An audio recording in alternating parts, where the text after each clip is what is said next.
تا چې زما د مالک په سر باندې پیسې اخیستې دي هغه به نور زمانه په دې دنیا کې چرې ژوندی ونه ګرځي هېڅ چرې. بس رحیم خانه بس کا دا وویل او ما واورېدل اوس په ستا دا انتقام ضرور پوره کیږي.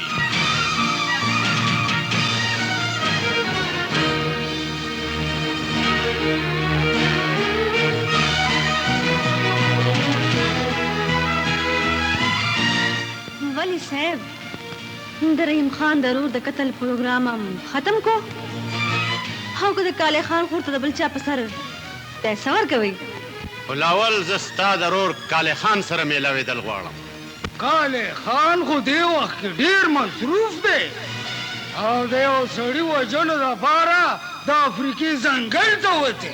غلی شس بیا کالی خان زه یمه. ته کالی خان یې؟ ته کالی خان نه یې، ته به ګورې ټتې خان یې. درته ویم دا خوله دې بند کا. زه هېڅ خور نه لرم. هغه ورځ تا ما سره د 1,00,000 روپو فراډ کړی دی. دا لاکو د وراره سره دې فراډ کړی. ما معاف که صاحب ستاسو د به ستاسو پیسې میلاو شي. نه د هغه پیسو په بدل کې به زه ستا نه پیسې نه عزت هلم. عزت عزت مجبوري ده واخله.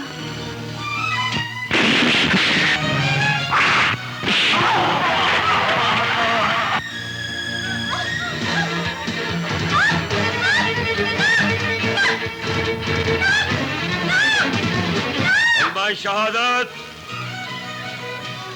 اشهد ان لا اله الا الله.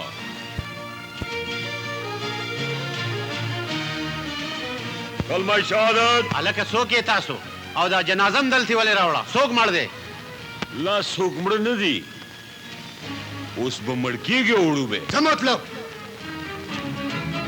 مطلب دا دی چې تا دله زما د نیک په سر باندې پیسې ورکړې اوس به زه تا لالوم او په دې جنازه کې به دې سیده قبرستان ته رسومه. زما په ژوند کې دا لاکو خان رور څوک هم نشي وجلی. دا د مرګ نه پس خو کېدی شي که نه ولې پیره؟ حق دی پیره.